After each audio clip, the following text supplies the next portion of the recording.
Hello, ladies and gentlemen. Welcome back to the next edition of Monday Night Live. This version of Monday Night Live is going to be called the Battle of the Shirts. We both tried to wear the most inflammatory, braggadocious, See, at least I look country. loud shirt we could possibly wear. I don't know what to call you. I need to know in the comments who won, who's got the craziest. Oh, now that's cheating. That's not even a shirt. We are going to be answering your questions about health and nutrition. I am Dr. Ken Berry. I'm a board certified licensed family physician, been practicing for many years. And this is Amanda Decker, family nurse practitioner. You've been practicing as long as me. Many years, yeah. Many years. Well, yeah. I think you got me beat by like 2. Yeah. So she has a practice in Dixon, Tennessee. And about once a month, she'll come up and we will do a Monday Night Live together. And it's always lots of fun. So hang out and listen. If you've got questions, we definitely want to answer those. If you have questions about nutrition, medications, medicine, diseases, any of that kind of stuff is fair game. We're not going to talk about politics, religion, or sex. Are you sure? I mean, maybe, but probably not. We really don't want to go there. We probably are going to talk about poop. Probably. We always do. We talk about poop every time. And so kick back, relax, invite a friend to join us, because if we answer one person's question, that's going to answer that question for lots of people. At least that's in my experience. How you doing? I'm doing. Did you see patients today? I did. Yeah? Yeah. Had some good cases? I did. Some complicated stuff. You know, which is something I think it's worth mentioning. And I was thinking about this on the drive up is I had a lot of patients today. Well, when I say a lot, like 3 or 4. Yep. Which is honestly how many your provider should be seeing, because they're spending time with you, kind of thing. Mm-hmm. But each one today was really frustrating because they've been working really hard on honing things in nutrition wise and trying to do the right things lifestyle, but it wasn't taking care of the underlying thing. Like depression wasn't all the way gone, or the sugar wasn't perfect, and they were just very frustrated. Yeah. I think that's something that's good for us to acknowledge every once in a while, is that No, I sometimes totally you can agree. do every single thing. Totally it's agree. not going to fix 100%. If you're not a healthcare provider, if you're just a person with a job and a spouse and a dog, it took you decades to get in the condition you're currently in. And we were all kind of raised in a sitcom society where, oh, there's a big problem. Oh, we do these few things. Oh, it's better in 30 minutes or an hour. And real life, that she ain't like that. No. Real life is like, yeah, we'll get there when we get there. Yeah. And you'll like it and you won't throw a fit. But sometimes you get frustrated and you're just like, dang it, now I'm doing everything right. Why am I not completely healed in a month? Or even sometimes a couple of years. Yeah.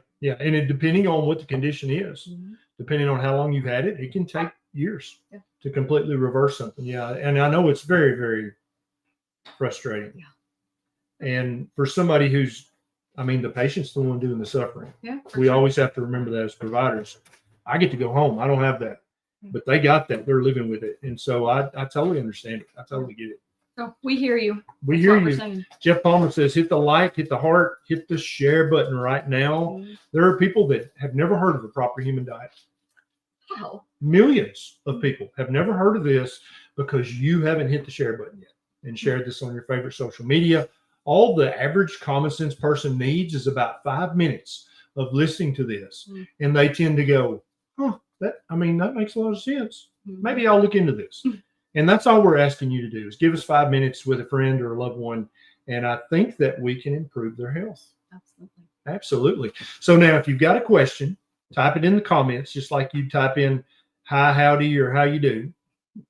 And we will answer your questions. Now, YouTube won't let you type a paragraph. You got to keep it pretty short. If you want to bump your question to the top, you can include it in a super chat, but that's absolutely not necessary. We take questions from all comers. Okay, here is from Susan. Are THC vapes, I think the kids call them dab pens. Is that right? I'm not popular. Are they loaded with pesticides? They're loaded with a lot. Maybe. Here's the problem with vapes in general that make me very, very nervous. First of all, if you're smoking cigarettes, please stop that. That's dumb as hell. Okay, it's super bad for you. This has been proven as closely as anything can be proven with epidemiological research. The hazard ratio sometimes 20 or 30, which means that's probably really bad. Okay, now I'd much rather you vape than smoke cigarettes, but I'd much rather you do neither. But if you're currently a cigarette smoker, or if you're smoking doobies the old-fashioned way, please switch to a vape, please. Okay, inhaling the smoke from the burning leaves of any plant is uniformly bad for you. All animals know this. All animals will run from fire, won't they? It's like it's built in. They're just got common sense. They know, don't breathe the smoke. But humans somehow, if we make something sexy or glamorous, then all of a sudden, well, yeah, common sense be damned, I'm going to inhale it. Yeah. Now, THC dab pens. Where is this dab pen made? My guess is it's made in China. Like virtually all vapes are made in China. Now, do you believe in your heart of hearts that the Chinese company that's making these vapes or these dab pens, these THC vapes, do you think they have your best interest at heart? Do you think if they could cut a corner and save a nickel, that might hurt you a little bit, but it's not going to kill you quickly? Do you think they would do that in a second? 100% yes. I'm very, very skittish about vapes and dab pens and THC vapes just because they're all made in China. And they don't give a damn about your health. They don't care if they give you popcorn lung or emphysema, COPD. They don't care about any of that, because that's 20 years from now. And so they're like, you can't sue me for that. Also, you can't find me because I'm in another country. So yeah, I wouldn't blindly trust inhaling stuff like that unless I knew where it was made and who made it. And still, it's probably, I mean, if it comes from marijuana, they sprayed the marijuana with pesticides to keep bugs from eating it, because bugs like to get high too. Okay, so yeah. And do you think they get each leaf down and wash it very thoroughly with a little scrub-a-dub? No, they don't do that. Okay, it's probably got pesticides if it comes from the marijuana plant. Now, many of the THC vapes, they just chemically formulate the THC, and there's no marijuana injured in the making of it. So, but it just makes me, somebody said, grow your own, but you're still inhaling the smoke from the leaves of a burning plant. I don't recommend that at all. I think it was Dr. Bickman that did a video on a study that looked at vaping and increasing insulin resistance. It just correlated 100%. The two together. Especially if it's got a sweet flavor, like if it's cinnamon, raspberry, apple, strudel, toast crunch. Yeah, that sweet taste is going to raise your insulin. There's no ifs, ands, or buts about that. All right, here's Carl. Carl says, Judy, 80-year-old friend, recent memory loss, history of AFib, Crohn's, was in hospital for 14 days for a pacemaker. Surgery delayed for severe iron deficiency, no appetite, lost 15 pounds. Advice for spouse Richard. Where would you start? So she's 80 and had a bunch of stuff happen to her while she's in the all hospital. That nutritional deficiency there from the Crohn's, the years of Crohn's, not being able to absorb things. And probably eating a crap diet on top of the Crohn's. I start with going as basic as I can. So adding broth to the diet, eliminating as much junk food as possible. Maybe not obviously to most people, but I think carnivore would be a great approach here to help heal the gut, so then you can get your nutrients that you need. But that might be a little hard to enforce in this particular situation. So we'll start where you can, getting rid of the junk and adding a lot of broth in. Bone broth, scrambled eggs. A lot of people can tolerate that very well. Most people think, I don't know why they think this, but most people think that meat is very hard for your body to digest and absorb, when the exact opposite is actually true. And so in many cases, minced beef or ground beef, just small portions of that to get started, is a great option right here. The thing you don't want to do is the brat diet. Bananas, rice, applesauce, toast, that's junk. She needs nutritional density. She does not need bulking agents. Yeah. That's not going to help her at all. But we got to get some nutrition in her. And then obviously she's got to follow up with all of her doctors. I'm sure she has more than one, but I think the scrambled egg and ground beef diet would help the Crohn's tremendously. and also get the nutrition in her, help her gain some weight back, and get her body strong enough to start trying to fight the other stuff as well. Yeah. Here's Bryn Games. Went to the ER. Doc detected AFib. Says I need to be on meds forever. True or get a second opinion? Went in for gallstones. Heart is strong normally. So you can have a very strong heart and still have AFib. Yeah. Also, AFib is not always permanent. AFib can come and go. It can be paroxysmal. It can be temporary.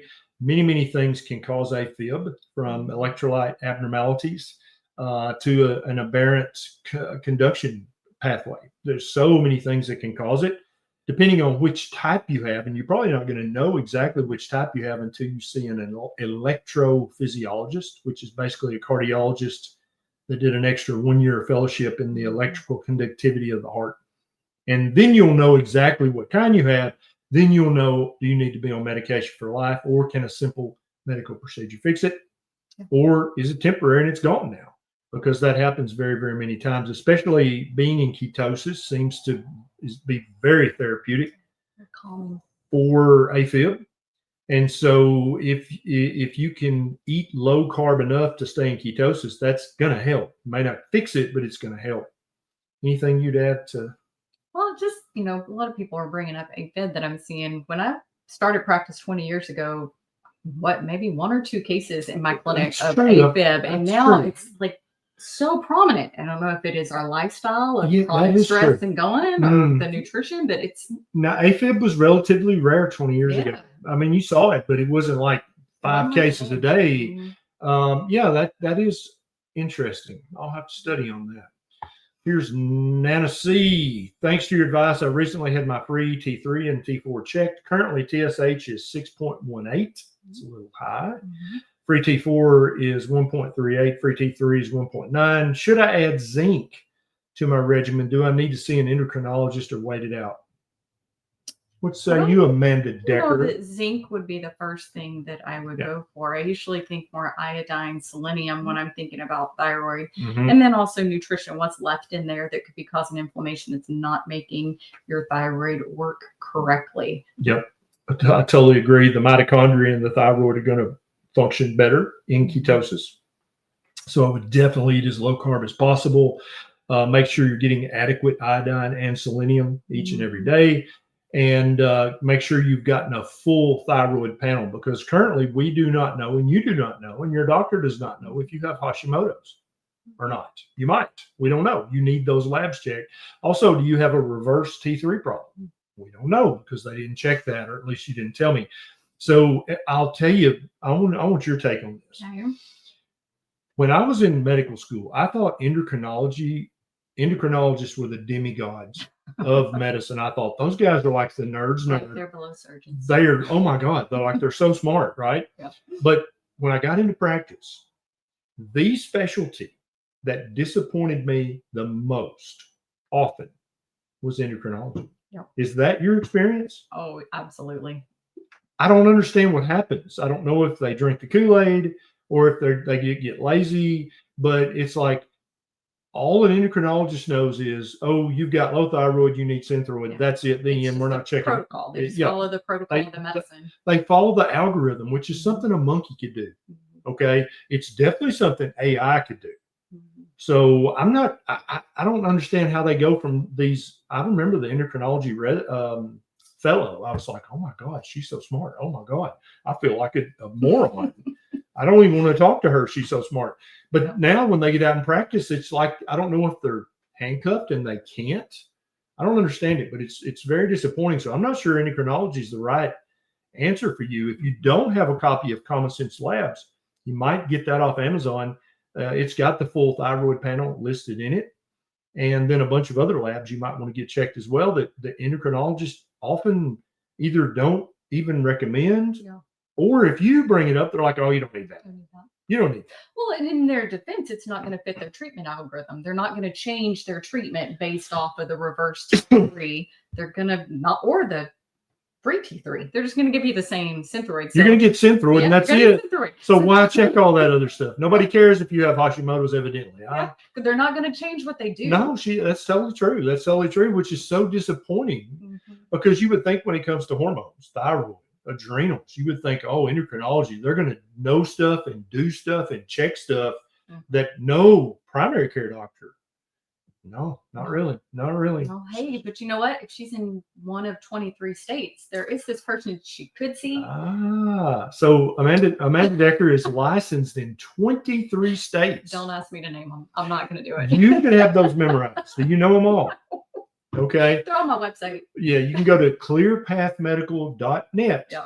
and see if she's licensed in your state, and you can do a virtual consult with her, and she can help you get the right labs checked, and then also talk to you about the supplements and the electrolytes, the minerals, the vitamins, and other stuff. Absolutely. What is this? Bring Games. Is net carbs marketing hype? Yes. Yes, it is. Am I lying to myself? Eating an avocado that has 17 carbs, but only 4 net carbs. Yes, you are lying to yourself. 100%. You need to count total carbs. Or just don't eat them.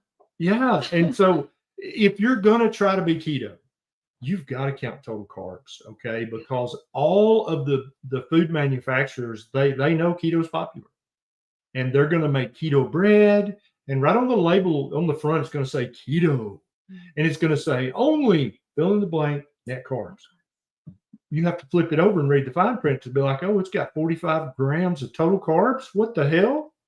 Yeah. So if you're keto, if you're low carb, if you're ketovore, you got to count total carbs. And it's Brent, I think you've been with us for a while. I think you should know that. I think that this was wishful thinking on your part. You're just more every once in a while we kick our little feet and we want it. 100%, We want it. Now that's not to say a half avocado won't fit into his daily diet. Exactly right. But if you're trying to be ketovore, avocado plays a part in that. If you're carnivore, obviously avocado does not have a heartbeat. It's not an animal. But even keto, I knew people back when keto was super popular. They'd eat 5 or 6 big avocados, those big Haas. Maybe if you're really killing it working out a ton. Right. But I mean, they would literally eat 80 grams a day in carbs from just avocados. And they're like, oh no, avocados don't have. I'm like, yeah, honey, yeah, they do. And it's actually not a lot of fiber. It's mainly complex carbs and simple carbs, and it breaks right down into sugar. And so you might as well just eat a jelly donut. Sorry. Yeah, true story.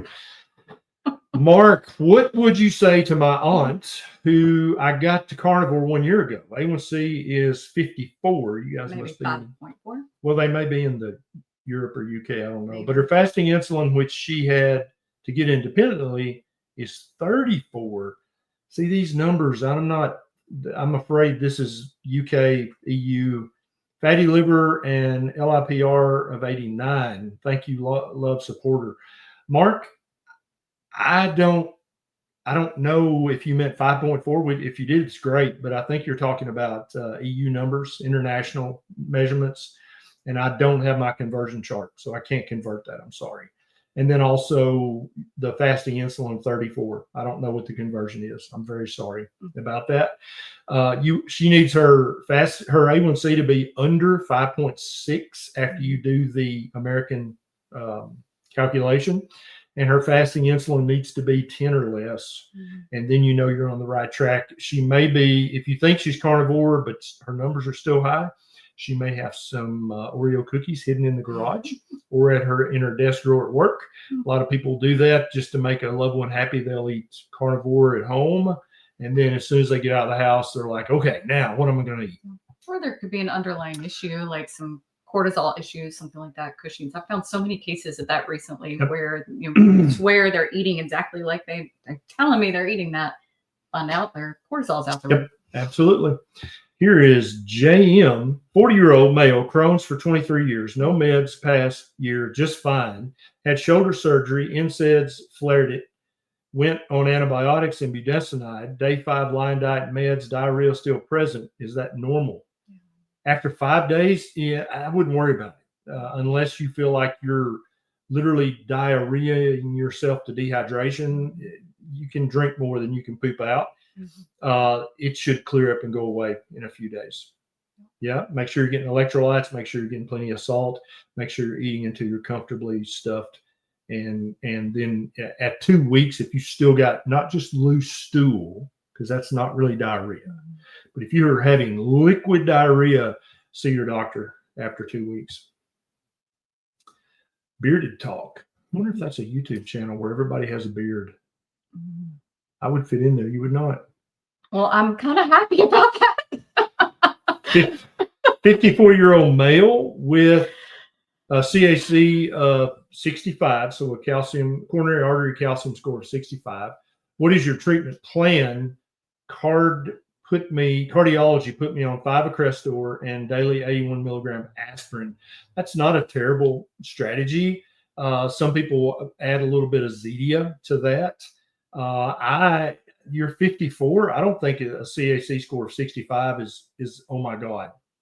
If you're 54, but you don't want to continue to see it go right. up, and so they probably need to give you more information. Yeah, we would need more information, and I definitely am not going to give you a treatment plan because I'm not your doctor. But I would answer your question if you have more questions. I would definitely repeat the CAC scan in 12 months to see what's going on. I would keep your diet very, very strict, proper human diet over the next 12 months. Here's Drew. Been seeing a lot of hype for creatine lately. Any fact, or is that just a fad? So creatine is very important. Creatine does hundreds and hundreds of good things in your body. Now, I think the question you meant to ask is, do I need a creatine supplement? That's the question most people have, because that's what's really hot and hypey right now is you need a creatine supplement. I do not take a creatine supplement because the amount of meat I eat each day, I get about 7 grams of creatine a day. And so I'm happy with that. I don't have any problems, and I think that's fine. But I think there are some conditions where people might need a creatine supplement.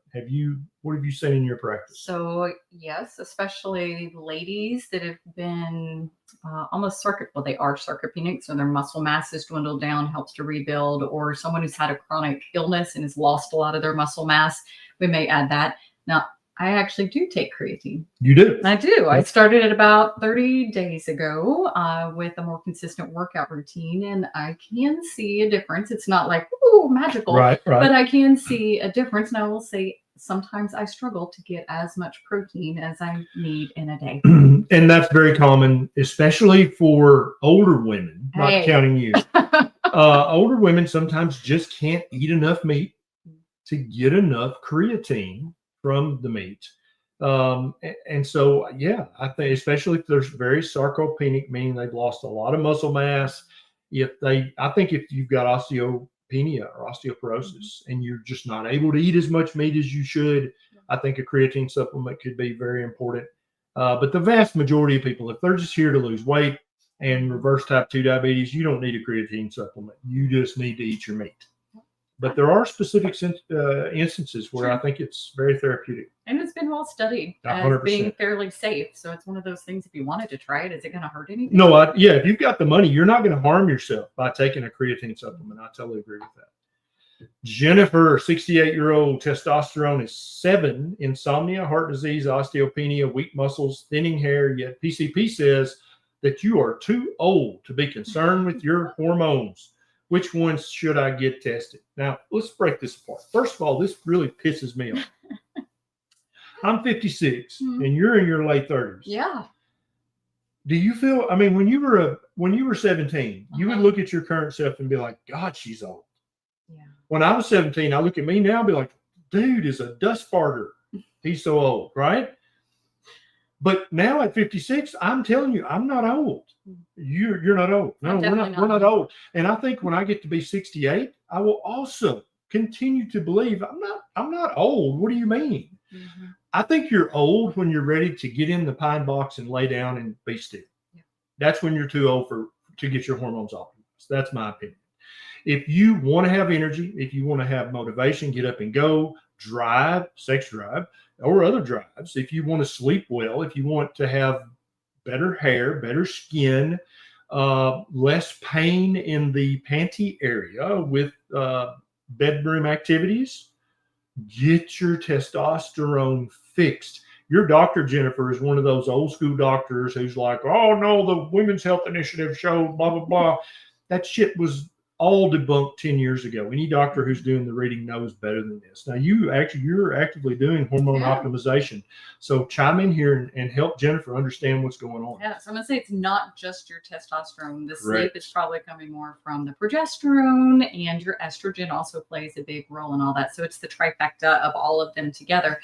We don't have all the information here as well, because say you've been menopausal for 10 years, you've not had any of these symptoms, and then all of a sudden they've kicked in. What else has changed? Right. Is it actually a thyroid issue or some other type of issue that's not just the hormones, or another issue that's making the hormones worse? There's a lot of different ways to kind of skin that cat. Totally agree. But you need your total testosterone check. You need your estradiol check. Your free testosterone. Progesterone, free testosterone. Do you typically check a sex hormone binding globulin? Okay. And a DHEAS. And a DHEA -S, yes, and that's an adrenal hormone, but it's directly involved in the production of your sex hormones. And find a doctor who will do that. A good trick to do that is to just do an internet search for BHRT near me, and usually it's a medium size or larger city. They'll have 1 or 2 or 3 docs. She's in Dixon, Tennessee, and she does it. She cannot do that remotely because there's a technical issue with getting the pellets in over the internet. Well, no, just don't do pellets. But the issue is actually the testosterone. So testosterone is It's a also controlled scheduled, substance. And so You while have I to be could in treat your progesterone and estrogen, I could not directly do the testosterone. Right. Now, if somebody, say, lives in Kentucky, you're licensed there. I am licensed there. If they travel to Tennessee and see you, you can do their testosterone and other hormones. Yes, they have to fill the prescription in Tennessee. In Because Tennessee, that's the only yeah. place that Gotcha. has to control. Gotcha. Okay, good deal. But yeah, Jennifer, every symptom you've got is at least partially related to your low hormones. You need to find a doctor who'll fix that for you. Absolutely. Jonathan, diagnosed with chronic kidney disease, stage 2 from hypertension. I feel better on carnivore, but noticed increased protein in my urine, whereas it was trace. Should I continue? What do you think? I think you should. I think you should. I think you should pay careful attention to your creatinine level and your eGFR in your blood work. Those are 2 kidney function tests in your blood. The protein can go from trace to 1+ to 2+, back to 1+, back to trace in your urine. I wouldn't put a lot of stock in that, but I would carefully monitor the creatinine and the eGFR. Notice I didn't say anything about the BUN. I know. Yeah, BUN very often goes up in meat eaters, or if you drink less water than you normally drink. There's lots of things that'll make your BUN be slightly elevated. I'm not really concerned about that. What else would you say? They could check a cystatin C as well, just if you want another measurement, but also really push those fluids, because your kidneys are already a little stressed out, and when you're carnivore, they're going to get stressed out. At least the beginning, the transition phase, a little bit more stress. Yeah. So if you're thirsty, drink. Don't not drink if you're thirsty, and repeat your labs every 3 months while you're watching this. But Amanda and I both have seen hundreds of people start out with stage 2 CKD and go back to stage 1, or even go back to normal kidney function. It's super common on a meat-heavy keto diet, or ketovore, or carnivore.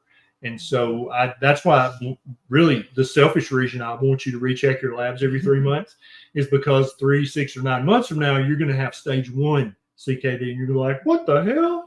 And then you can just say thank you by sharing a video or something. Yeah, absolutely. Let's see. Denise is next. I have been carnivore for 5 years. In the last 6 months, my eGFRs went from normal to up to 27. No, from normal down to 27. Doctor's trying to say I'm overloading kidneys with protein. Well, you've been carnivore for 5 years, so you've been eating lots of protein this entire time. So it doesn't stand to reason that it's just now starting to happen. This makes me worry about something else going on in the background. Maybe a smoldering pyelonephritis, or just a nephritis, or some other kidney issue that is as of yet undiagnosed. What would you do with Denise? How would you work this up? So I want to know the rest of the lab panel too, Yeah, the of course, creatinine, because I've yes. seen several cases where the creatinine's actually okay, and the creatinine's often it has to do more with the BUN and Yep. calculations to Yep, get there and yep. things of that nature. But that's when I definitely would do the cystatin C, and I get the full urinalysis. I would go ahead and do a culture on your urine, 100%. regardless if it looked clear when I dipped it in the office or not. And Yep. I might even get an ultrasound of the kidneys. 100%. Yeah, 100%. I would image those kidneys. I would be looking for other causes, because it makes no sense that your kidney function was great for 5 years and now all of a sudden it's not. It just went to shit, over the course of a week or a month or something. That's weird. There's something else going on there that needs to be investigated. Oh, here's Chris Cook in Nashville. Hey, Chris. Hey, Chris. Neurodivergent brain, no meds, regulated with carnivore animal fat for brain. Thank you both for helping me save my own life. You guys rock.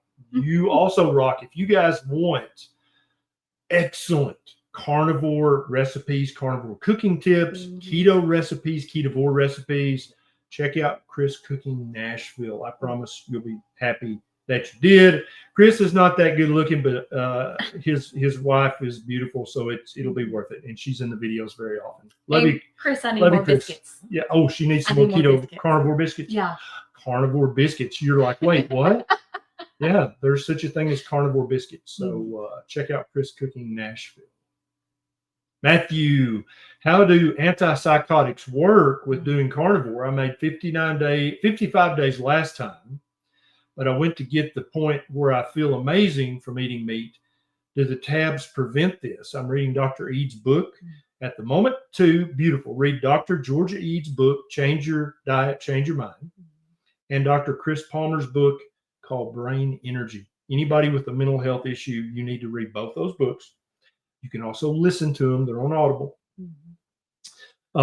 And most antipsychotics, at least one of their side effects is they cause your insulin to go up, your blood sugar to go up, your cortisol to go up. Not all of them, but most of them, really.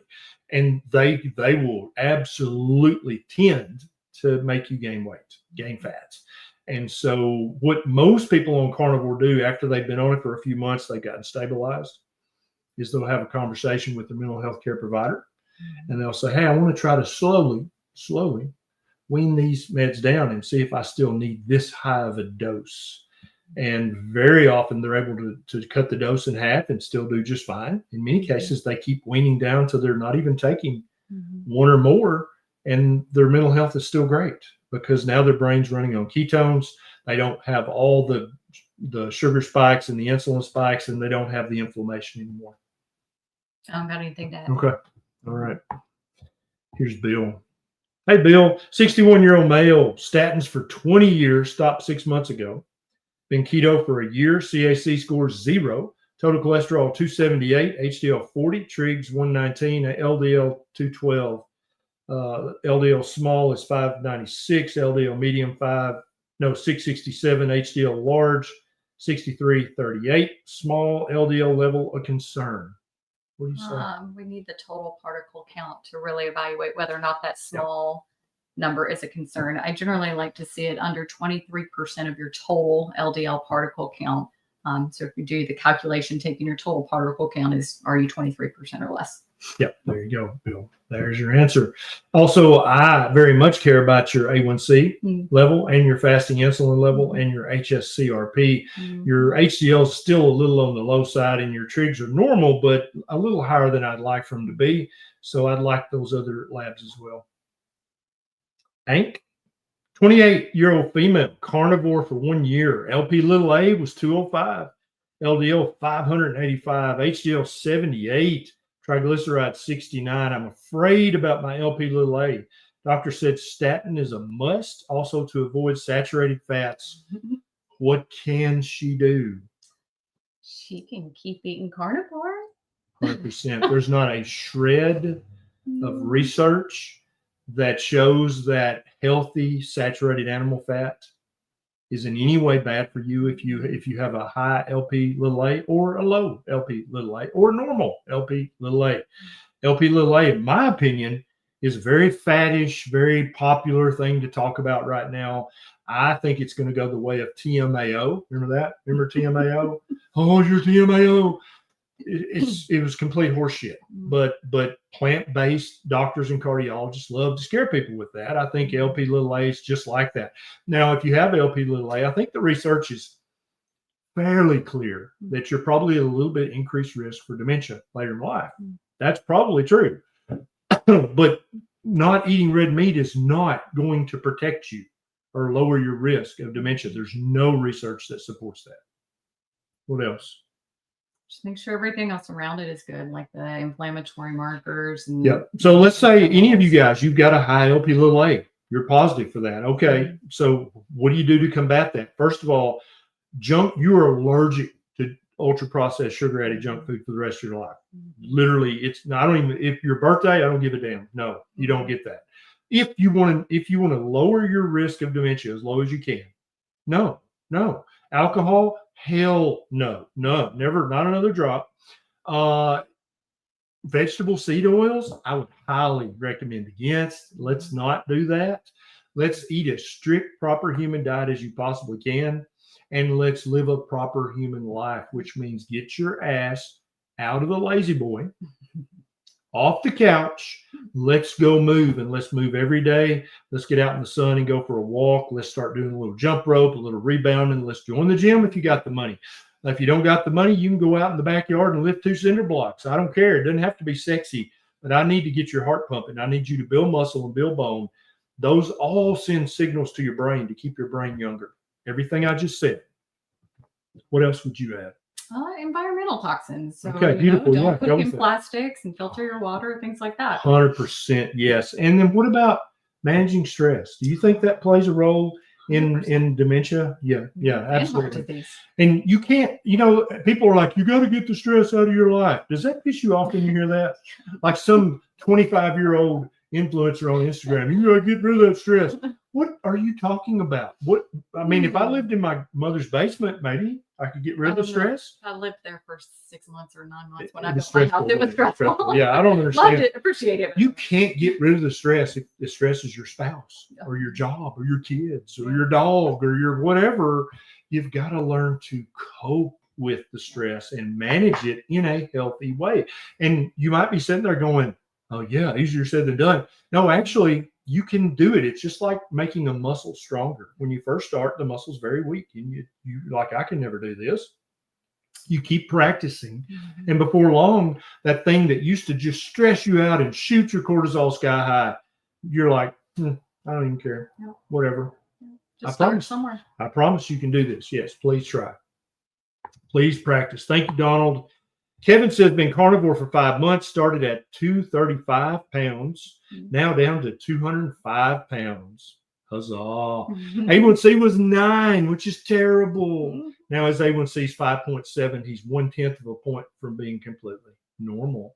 But I feel like I've hit a stop at the weight loss. What can I do to lose more weight? What are your go-to recommendations? He didn't tell us how long his stall. Well, he's only been at this for 5 months. Right. So I don't know that I'd call it a stall yet. This is a weight loss pause. Yeah, you shocked the heck out of your body the last 5 months. It's like, what are you doing to me? You just made me lose all this weight. Are you starving me? Are we going to keep this up? Am I getting healthier?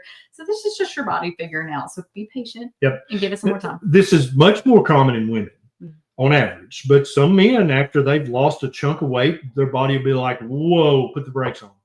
And you'll sit there for a few weeks or a month or 2 or even 3 months, and then it'll start up again. Okay. And I don't know, you didn't tell me how tall you are, so I can't guesstimate an ideal body weight for you, but I'm assuming 205, you still got 20, 30, 40 pounds to lose. If so, just keep doing exactly what you've been doing. Try to get a little bit stronger and a little bit faster every month. So however strong you are right now, however fast you are, at the end of next month, I want you to be a little stronger, a little faster, and just keep repeating that while eating your carnivore diet. And I think you're going to find that not only does the fat loss start back up again, which is what you meant by weight loss, but also body recomposition is going to keep happening in the background. You're going to have stronger bones, and you're going to have more sexy, strong, buffy muscles. And all that stuff weighs on the scale just like fat. So don't forget that. in the end of the day, when you get close to your ideal body weight, what really matters is how your blue jeans fit, because that's body composition. That's what that tells you. Not so much the weight. Very often people get so tore up about that last 5, 10, 15, 20 pounds.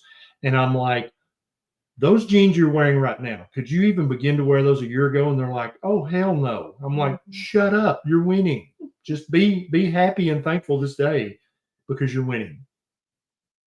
Good questions tonight. Jennifer, can liposuction for stage 3 lipedema help reduce peripheral neuropathy symptoms? I haven't read any research that would imply that liposuction relieve the pressure, I guess, off the distal nerves temporarily. But that is correct. Like, what's the research? 80% of the time, the liposuction fat comes back. Yeah, but for lipedema, it's maybe. I'm behind on my reading on this research. Let me just say, I wouldn't bet the farm on liposuction, but there may be new research I'm not aware of. And if you're aware of some new research, definitely post it and tag me in it. I'll check it out. But I'm not aware that liposuction is really going to ring the bell for your lipedema. Well, and especially for her symptom of the peripheral neuropathy. I mean, you relieve the pressure, it's still going to take the nerve time to heal. And what's going to happen with the fat redistribution over the 3 years that it takes the nerve to heal. So exactly. I just don't I'm afraid that that's not the godsend answer you're looking for. I think that staying as low carb as you possibly can, slowly but surely becoming more and more physically active, even though that's painful. I know. You've got to push against that pain, not to the point where you injure yourself, but you definitely got to push against that. Lipedema can be a lot like fibro in that respect, fibromyalgia, where it just hurts to do anything. Your skin hurts, your fat hurts, everything hurts, but you got to push against that. And there will come a time when you reap the reward of that and you'll have less pain. And I think the neuropathy will slowly get better as well. But lipedema, liposuction, I don't know. I'll have to look into that. Here's Morlana Prime, 32-year-old male, fit. Like fit in the British sense or fit? I'm just playing.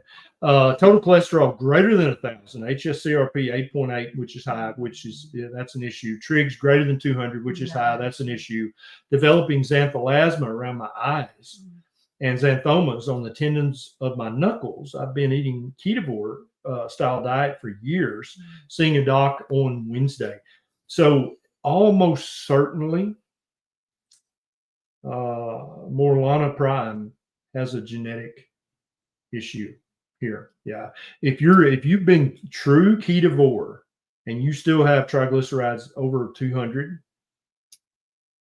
and then the total cholesterol greater than 1,000, that's pretty rare as well. Almost certainly you've got some kind of inherited lipid disorder is what it sounds like to me. And so you may have to make some changes. You may have to go back more keto. Still adequate fat, but maybe not as high fat as you've been eating.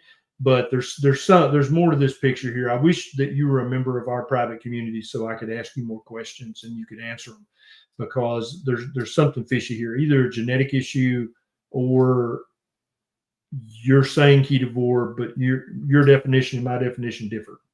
Yeah, don't you think? Yeah.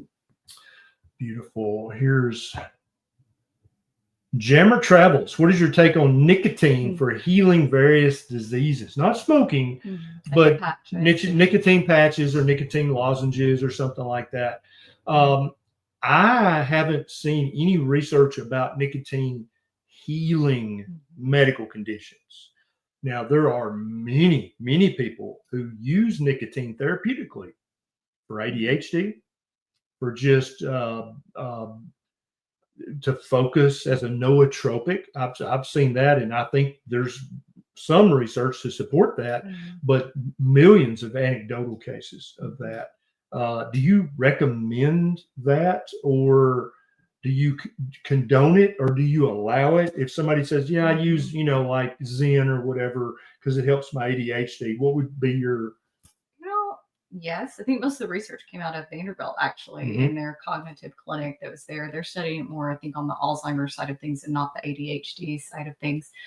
if someone wants to use it, I'm not opposed to it. But my general rule with any supplement or alternative treatment, alternative to the conventional treatment, that is, if you try it and you're not seeing grand benefits from it, if it's just okay, then don't continue to put something else in your body that could have an adverse effect down the road. You know, what else could be happening? Is there any sort of stiffening to the blood vessels over time from the frequent stimulation or what? I don't know. Exactly. I just don't know. We don't know the long-term ramifications. And so we would caution minimal use, or only use it if it really makes a noticeable difference and it seems to be worth the risk. I think what we're seeing with the nicotine thing, it's an interesting, it's what I call the pendulum problem. For years, doctors are like, no nicotine, because it was always tied with tobacco. Yeah.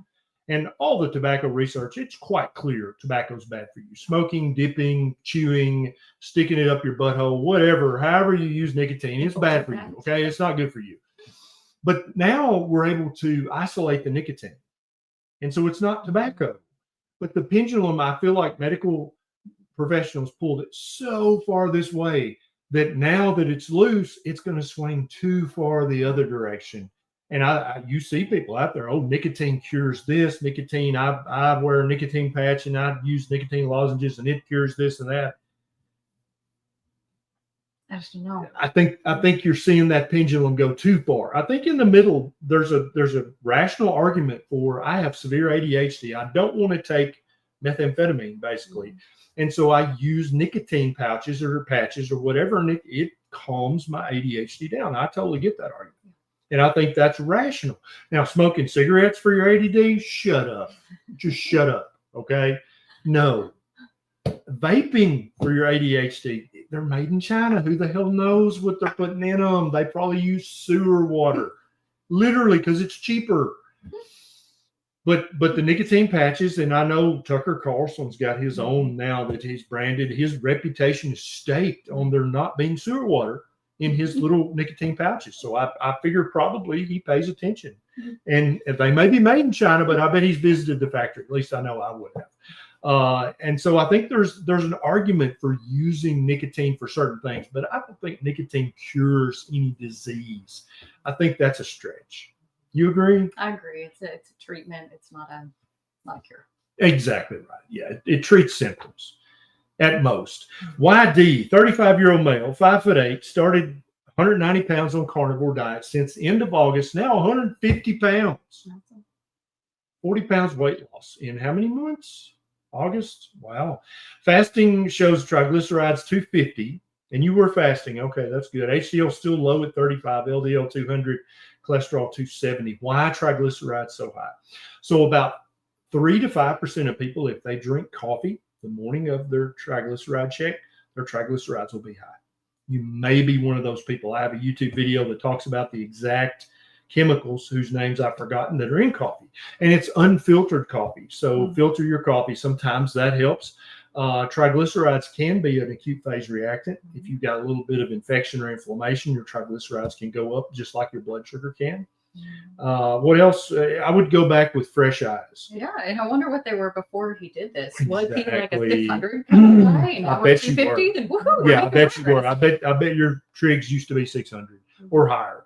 In which case, congratulations, you're on the way to healing. But the other thing that I would consider is looking at your diet, maybe tracking for a week or two with an app. Every sauce, every condiment, every rub, everything like that, put it in there, because sometimes people think they're carnivore when they're really keto-ish. And alcohol. Oh, alcohol will raise your triglycerides 100%. Alcohol, there's nothing healthy about it. It's uniformly bad. Yeah. Good catch. Sorry. I know, but if you're ebullient and happy enough, you don't need alcohol. You can just be happy without it. Unless, the alcoholics easy for you to say. Gen 4 Yahweh Saul only lost 3 pounds being carnivore, intermittent fasting, bioidentical hormones, labs great, belly fat, 157 cholesterol, but 5 out of 10 for prediabetes, exercise, don't sleep well, labs great. I like punctuation.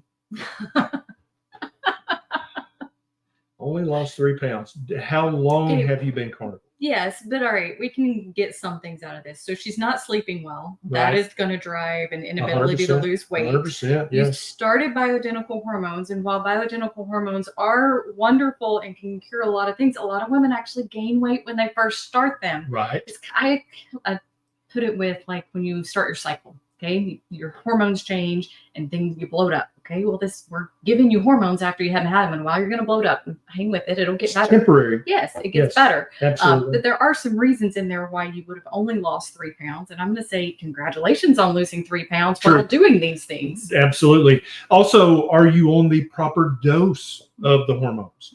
A lot of docs, bioidentical hormones are super popular right now. A lot of docs and nurse practitioners and PAs are getting into it, but they just took a weekend CME course and you're their first or second or third patient. They may be under treating you because it's still new to them and they're like, I don't want to give them too much. And that's very common. But that's a great point that, anytime you change your hormones, you're going to hold some fluid for a while. And that may be exactly what's going on. And the sleeping thing. And the sleeping thing, absolutely. Yeah. I don't know what 5 out of 10, I don't understand what that means. Okay, yeah. Maybe different markers. Punctuation marks next time, Jen. I'm sorry. I can't get anything else out of that. David Rumbelow. Carnivore for 4 months, beef and eggs. I have coffee twice a week with heavy cream only, very limited cheese or none. Something I've noticed recently, my urine is insanely pungent. Any ideas for causes? Pungent urine. It's sticky.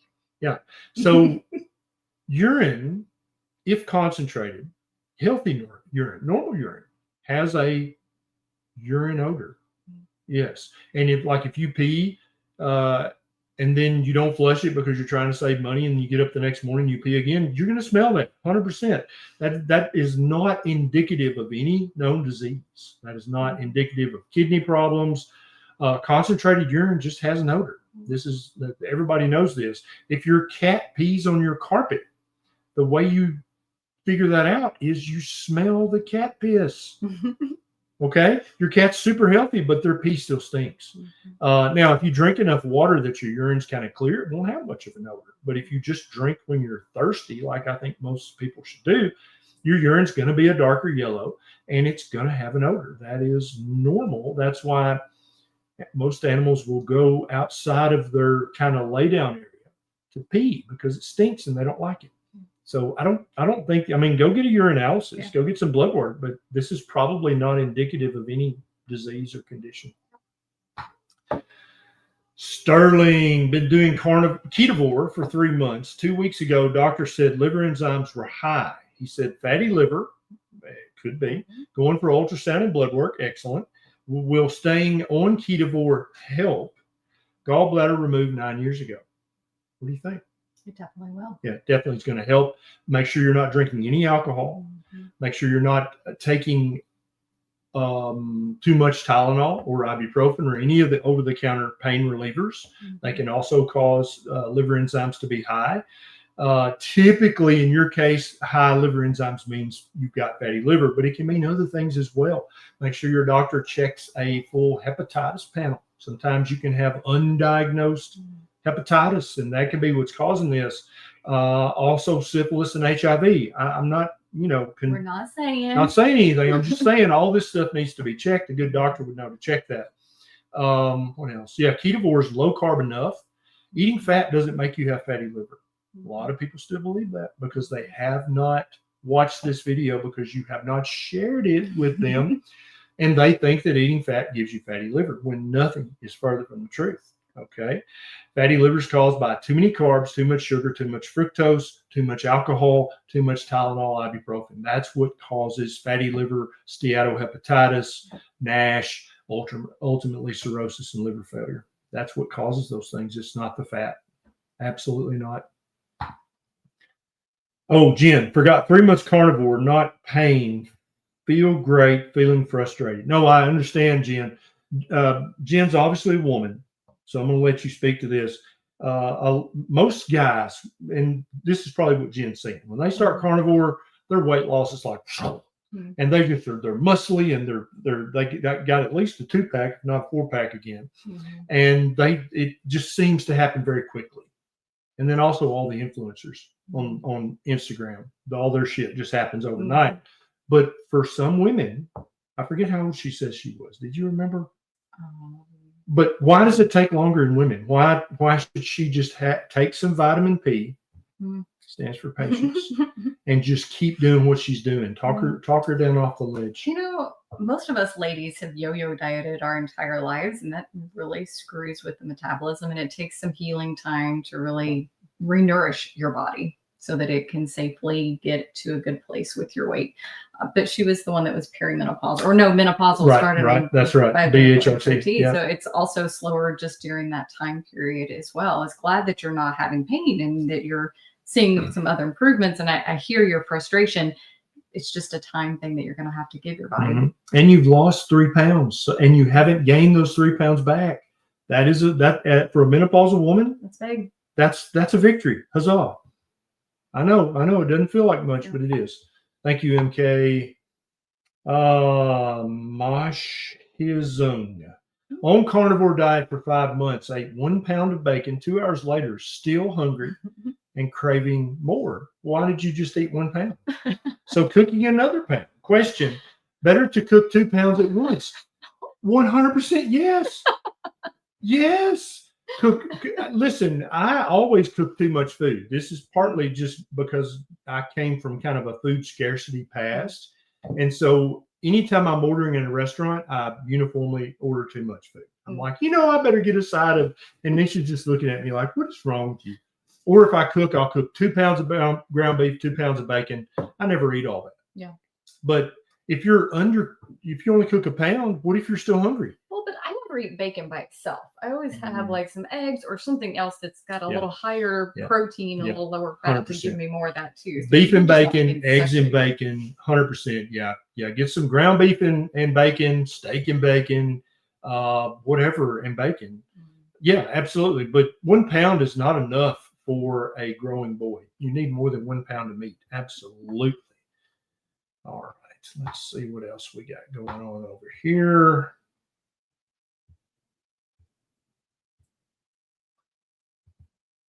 Wait a minute. Come back here.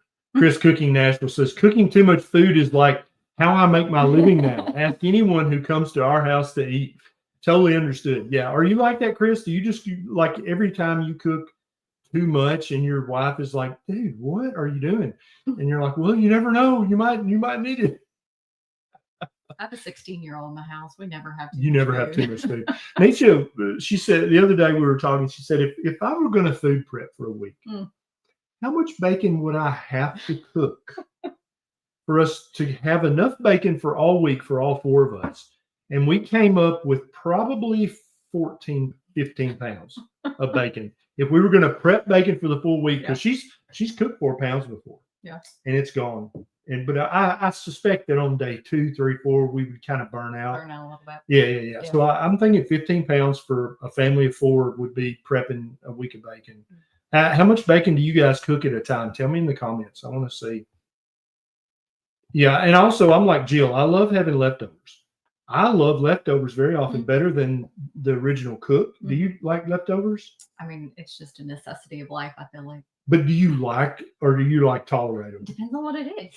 My wife, Nisha, she could literally cook a Michelin dinner.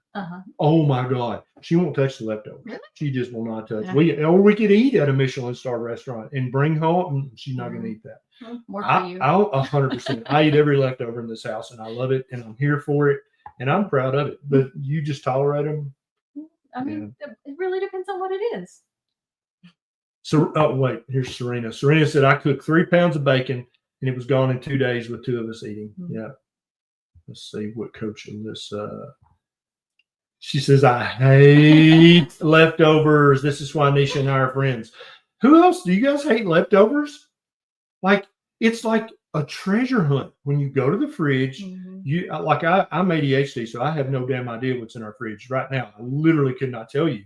But I go look and I find leftovers. It's like, hot damn. I thought that was all gone. It's like I hit a little baby jackpot. Yeah.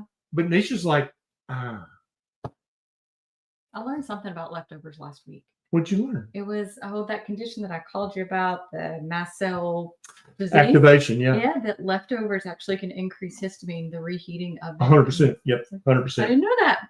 So if Yep, you have and I histamine have- problems, yeah. maybe leftovers are not your thing. Yes. And now Ellen says she lives for leftovers. My hub's not so much. That's so funny that that's a thing. That's weird, right? Okay, who's this? Real question. Bits and Saddles, 19-year-old female, been carnivore for 4.5 months. No period cramps, almost no acne, less anxiety, and so much more energy. Carnivore for life. Sweet. Y'all focus. Put down your TikTok and look at this comment. 19-year-old female. Acne gone. Period cramps gone. Less anxiety, more energy. Do you know a teenager who has acne or severe period cramps or PMDD? Or who's tired all the time? Take a screenshot of this comment and send it to the teenager that you love and say, this good-looking horse-riding 19-year-old girl says carnivore is the dog shit. Maybe you should try carnivore for a month or two. Just a thought. I love that. I love it. I love it. Yeah, everybody either loves or hates leftovers. Joan calls them planovers. Planovers. Okay, I like that. Let's see. Yeah, I'm with Keto Simple here. I'm always excited when I see young folks in the chat. And you know, Keto Simple, it seems to me like it's becoming more common. I mean, for the longest time, it was this, 50, 60, 70, 80-year-olds, because that's when most people start caring about their health, is when they have that chest pain, have to go to the ER, or they have that little temporary mini stroke, or they start having neuropathy. Something happens, or their doc checks and they're like, dude, your A1C is 12. Then they're like, oh shit, I've got to work on my health. But I love it that we've got teenagers and 20-somethings and 30-somethings going, maybe I should start worrying about my health now. Then I wouldn't have to worry about it later. Yeah.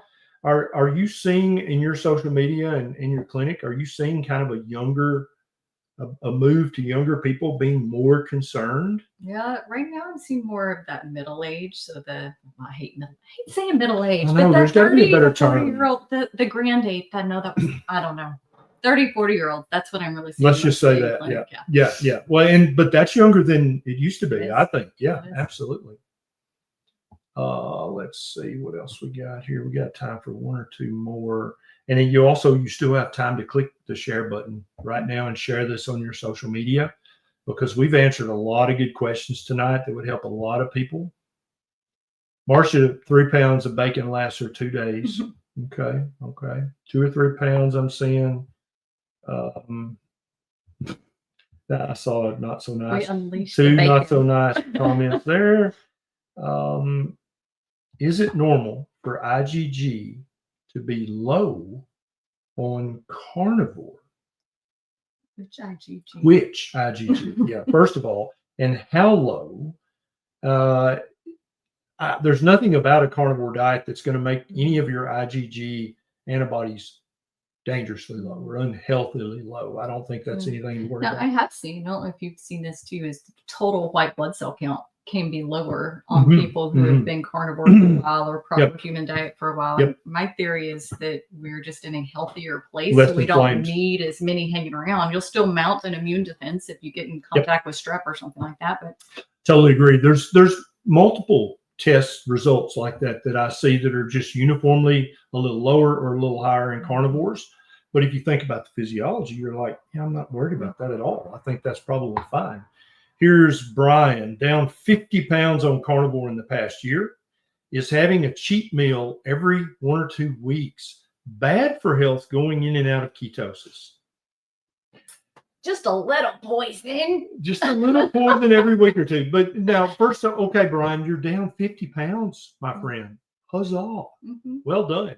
I don't think if you are the type of person that can have a cheat meal, and that cheat meal doesn't turn into a cheat day or a cheat week, and you're basically cheating on carnivore with keto, like, or you had some fruit or berries, or you had some broccoli. I say, It's usually not what people right, cheating. right. But now, if you mean by cheating, I had a 2-liter Pepsi and a box of honey buns and a family-sized bag of Doritos. Yeah, that's going to not only slow down your progress, but cause a significant spike in inflammation. So, if any of you guys are carnivore and you're like, I want to cheat on keto. Just have some vegetables and nuts and berries. Just throw down, party. But that doesn't mean you want to go back to the slow poison of the ultra processed big food crap. That's poison. Why would you? That's not a celebratory thing. That's just going to harm your health. So don't do that. Cheating's a very slippery slope. I mean, I've treated people in an obesity clinic for 10 years. And when we start getting that idea in our brain that it's okay to cheat, it creates a different environment, and that cheat leads to the next cheat, and it triggers more cravings. And if you finally got your cravings under control and you still got health to gain, don't risk it. I would not risk it. If sugar addiction is a problem for you, don't cheat. If you have an addictive personality type, and that's actually a thing, there are tests for that, then don't do that. If you come from a background of trauma, right, or a background of drama, trauma, stress, bad childhood, no, just don't cheat. Don't do it, because you're more likely to just slide right down that slippery slope that Amanda mentioned. And then you're literally living in a family-sized bag of Doritos. And that's not good for you. Well, that was fun. Yeah. Any final thoughts? If anybody in 23 states needs a primary care provider, tell them who you are again and how they can get hold of you. Yeah, I'm Amanda Decker, nurse practitioner, owner of Clear Path Medical, and you can find us at clearpathmedical.net. And if you just want to go ahead and reach out directly, send us an email at contact@clearpathmedical.net. My office manager, Marley, will get back to you. I love it. If you haven't already shared this, please do so. If you want to start a proper human diet, but you don't know what that means, down in the show notes, you can click a link and get a free copy of the Proper Human Diet Guidebook. And also, if your spouse will not help you to improve your health with diet, if your mama keeps screwing you over by bringing those cookies over to the house, consider joining our private community. Thousands of people from all over the world with one goal, which is to improve their health and to improve the health of everybody in the tribe. There's a link in the show notes. We're there to help you if you need that kind of help. Now, if you're a mountain lion like Brian and you're like, dude, I don't need no help, tell me what to do, then you don't need to waste the money or the time on that.